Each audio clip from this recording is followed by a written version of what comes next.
Yeah, that's how a lot of Down kids through the town and then down just west of Philly and down through. In Wilmington, you can go one way or the other. It doesn't matter. The two roads come back together. We tried it both ways. It doesn't make any difference. Oh my goodness gracious! Is there something else tonight besides the kids? Yeah, now you've got my. It's all kids. So I just have to read this really. I definitely remember the top. Are you doing something special? I didn't see anything.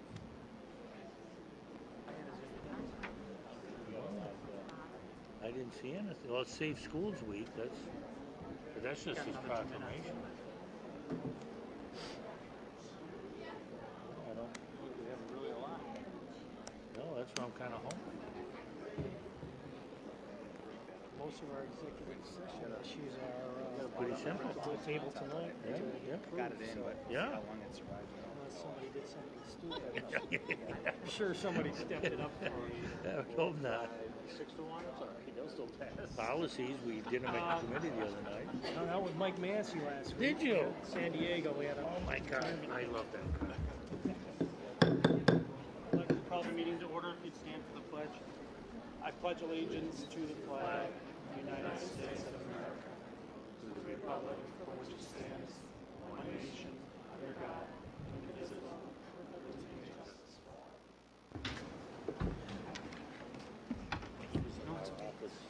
all. Before we get started tonight, I just want to say that, is this on? Can anyone? I think it's too high.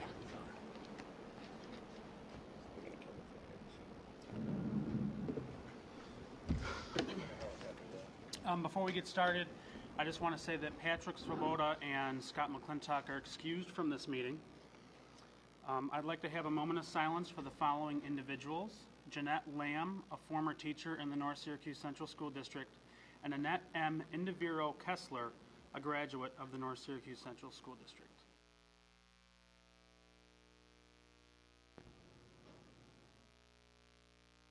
Thank you.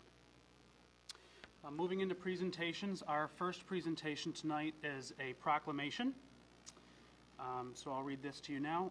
Our proclamation: whereas schools make substantial contributions to the future of America and to the development of our nation's young people in knowledgeable, responsible, and productive citizens, and whereas excellence in education is dependent on safe, secure, and peaceful school settings, and whereas it is the responsibility of all citizens to enhance the learning experiences of young people by helping to ensure fair and effective discipline, promote good citizenship, and generally make safe schools and secure, and whereas numerous schools and school districts throughout the country, along with national programs, are among those innovative answers, and whereas the observance of Safe Schools Week will substantially promote efforts to provide all our nation's schools with positive and safe learning climates. I, Michael Maurizio, Vice President of the Board of Education, on behalf of the Board, proclaim the week of October 18th through October 24th, 2015 as Safe Schools Week.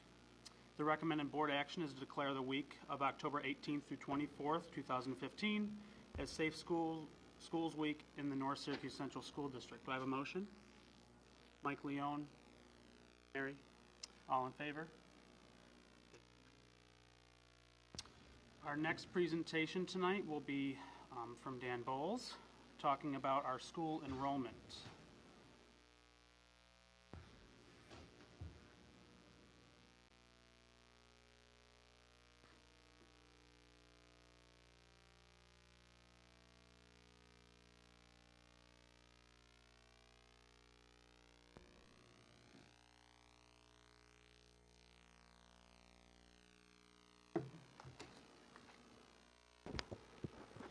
Good evening. In October, the state collects data from each school district, and it's called BEDS information. So one of the things we'd like to do, this is the data that we've collected for the district, and give you an update as to what we were projecting versus what's the actual. For elementary, right now we were, from our projections, at plus 14 for the elementary schools. If you look at the data, the elementary was the only one in the positive, but our middle school, junior high, and high school all had less students from what we projected. So an overall total for the district of minus 57. If you go down to the bottom chart, you can see at the elementary levels where the buildings had the most growth. So you can see the total number of students currently at Carl W. Siley Bear Road as of October are 651, which is quite large for a K-4 elementary school. Again, that would be a number that most school districts would have at least for a K-6, if that. So right now that is a large number, and again, when Mr. Keegan talks about the next renovation plan, that is one of the reasons why we would need to be renovating Carl W. Siley. Next chart here is a middle school comparison. So from the bottom up, it goes back to 2010, and this is showing kind of the disparity between the student numbers at Gillette versus Roxborough. The disparity was highest in 2011, 2012 at that time. But as you can see, as numbers have declined, we have less of a disparity between the two, which is now down to 274. So elementary increased by 14, middle schools decreased by 38, again, from the first chart on the first page. But district-wide enrollment is down from the same time last year of 76 students. And end-of-year data, so from June of 2015, which was this past year, to the previous June 2014, the district is down 89 students. So we look at birth rates, and we look at those cohorts or live birth rates of the county, and it looks like our cohorts that used to be in the mid to low 700s have now changed to being in the 600s. So the cohort from what we had last year kindergarten to this year's kindergarten, we had about 680 students in kindergarten last year, and we only have 612 this year. So you can see a big difference in the cohorts are decreasing.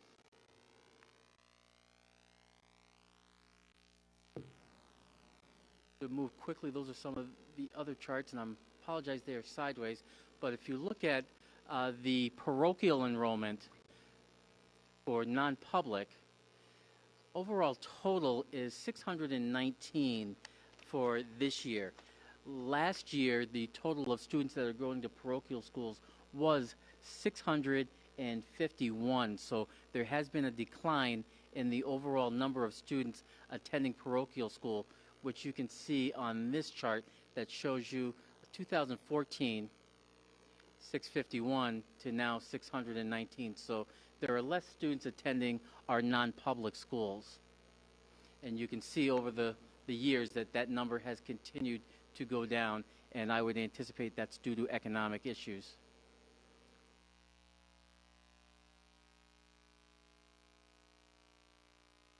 Chart. So here we have the last chart that talks about those students that are receiving home instruction, that are parents that are choosing to do the instruction by themselves at home.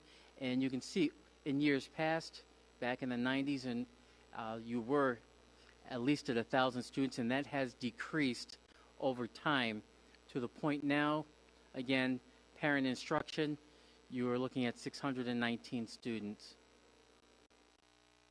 So basically, the overall enrollment in the district has mirrored a trend in upstate New York or central New York, where there has been a decline in student enrollment. North Syracuse, and Mr. Keegan can back me up on this, has not declined as rapidly as many of the other districts around us. But again, if you go back 7 or 8 years ago, North Syracuse was at 10,000 students. And now we are at least 200 plus students less.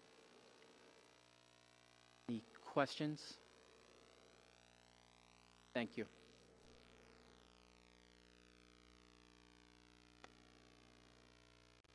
We have no comments from the audience this evening. Do we have any board comments or committee reports? Just to let you know that the Legislative Committee met last Wednesday. Our first meeting we kicked off. We welcomed some new parents onto our board, and our next meeting will be November 18th at 5:30 p.m. Okay, I have an update on the Policy Committee. We met last Tuesday. We had a great turnout of committee members. We welcomed our new student rep, Jack Irwin. We're happy to have him on board and welcome his valuable contribution to the committee. We reviewed 5 policies, which we have 2 on the agenda tonight. 3 of the others that we reviewed we had to table to the next meeting, which is Monday, November 9th. That's it. I'm impressed how fast you guys are moving through those. Anyone else? Just a couple of things. Invitations and an e-blast went out today inviting community members, staff, parents, anyone to our public information session to be held on October 27th here in this room at 7 p.m. regarding meeting the needs of all students, inclusive education for all. So we're hoping to have a good turnout for that event and public session. And the other thing is I'd like to congratulate 3 of our varsity sports teams who are on their way to the sectional playoffs this Wednesday, Thursday, and Friday evening. CNS field hockey, CNS boys soccer, and our football team. So congratulations to them, and we wish them good luck. Moving into routine action items, do we have any questions or concerns on A through E?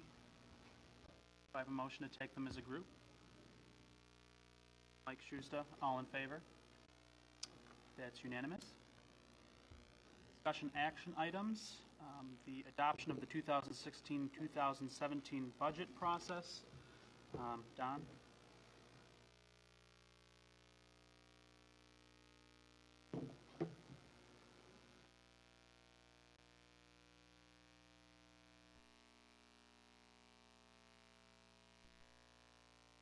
Well, it's hard to believe it's budget time again, and I won't take everybody through our detailed budget process, but I'll walk you through the timeline here. In today's meeting, as submitted to the board, is our budget calendar, which articulates probably about 4 pages of action items that the organization will work through together to produce a budget.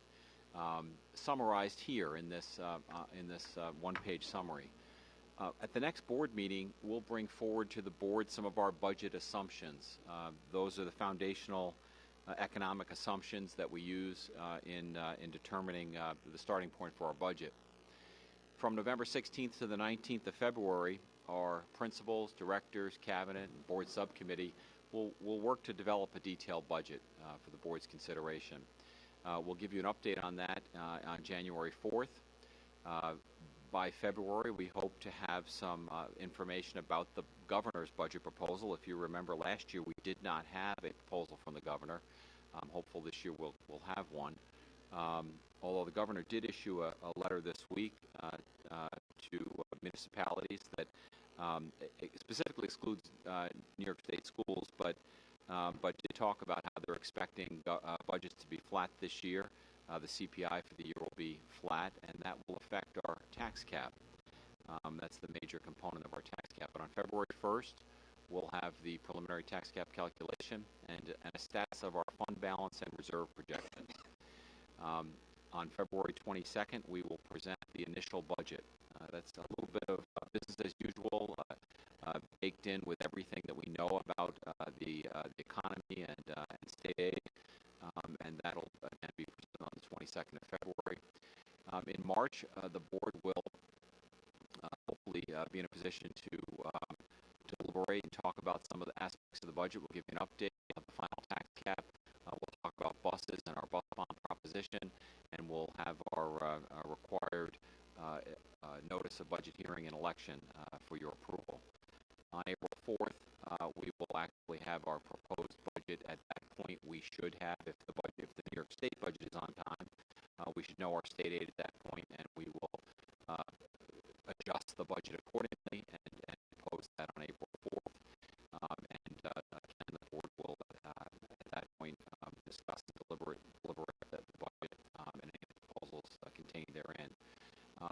it's our hope that on April 18th, the board will be able to adopt the budget, as well as do the vote on the budget for BOCES as well as the BOCES election.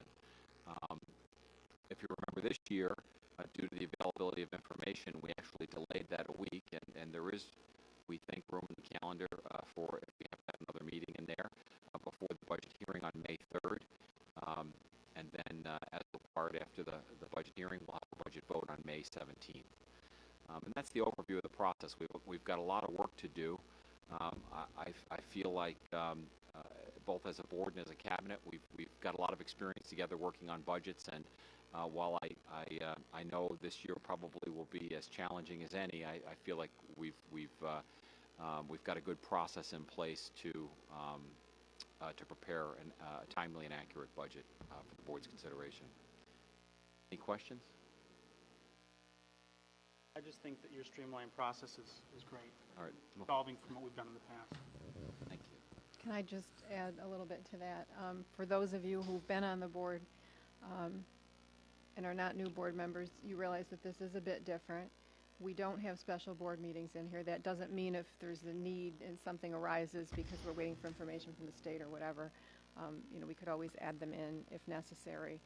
But we are trying to streamline the process, and you'll also notice that there are to be determined dates for the board budget subcommittee to get together with cabinet on a fairly regular basis through the process as we build the budget and at pertinent times. So we look together and getting through yet another budget cycle.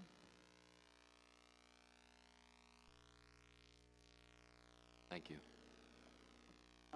Item B, the contract agreement with the principals bargaining unit.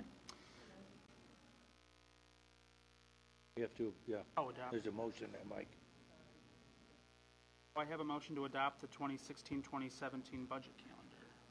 Paul, Mary, all in favor? That's unanimous. Now, item B.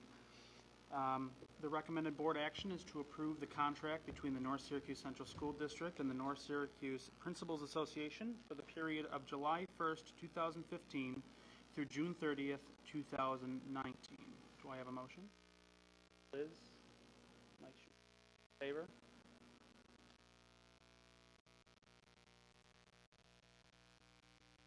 Contract agreement with the Middle Managers Bargaining Unit. The recommended board action is to approve the contract between the North Syracuse Central School District and the North Syracuse Association of Middle Managers for the period of July 1st, 2015 through June 30th, 2019. Do I have a motion? Mary, Liz, all in favor? That's unanimous. B, contract agreement with the Directors Bargaining Unit. The recommended action is to approve the contract between the North Syracuse Central School District and the North Syracuse Academic Directors Association for the period of July 1st, 2015 through June 30th, 2019. Do I have a motion? Mike Leone, second. All in favor? Item E, the recommendation to create a one full-time employee bus driver and a one full-time employee school bus attendant. Jason, would you just mind explaining why we're doing that? Sure. We identified, Matt Conti, our Director of Transportation, identified a need. We had some special education bus runs that were running a little too late, and especially with the needs of the students, for them to be waiting for the bus to arrive. It was causing some problems with discipline and the staff having to manage students in an unstructured environment for too long. So this is going to help alleviate that. We tried to be creative the first few weeks of school and make sure that we could meet the needs with our current staffing, and it just wasn't workable, so this was necessary. Recommended action is to approve the above resolution to all in favor?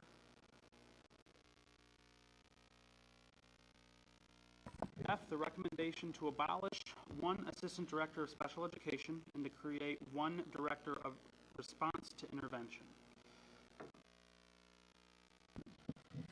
We have a retirement of one of our two assistant directors of special education that gave us an opportunity to take a look at job titles, structures, responsibilities, duties, and basically adopting a model that we hope will better meet the needs of all students. The intent of this new position is for it to be more hands-on, more in classrooms, working with teachers and working with strategies to help meet the needs of students. So it is a new position. It is a fairly creative title, although the title does exist other places in New York State, and we are hoping to move forward with this.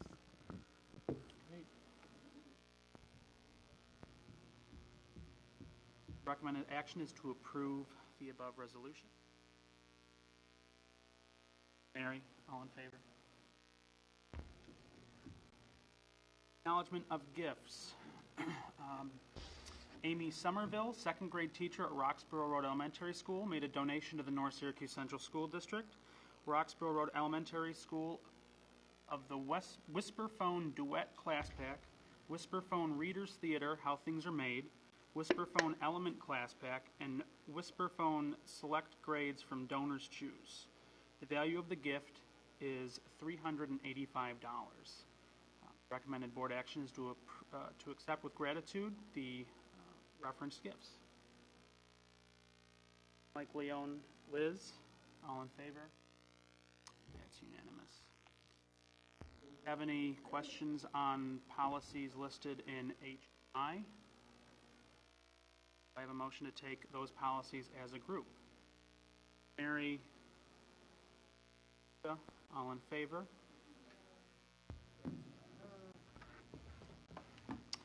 Personnel, do we need an executive session before we take personnel A and B? Do I have a motion to take A and B as a group? Mike, Leon, Mary, all in favor? At this time, I would like to make a motion for executive session for the purpose of receiving an update on negotiations with the maintenance and operations, office personnel, and teacher aid bargaining units, and to review the employment record of 5 individuals with action to follow on 1 employment matter. Do I have a second? Mary, all in favor? That's unanimous. Adjourned. PEG students, you can come up and sign your papers. Anyone can sign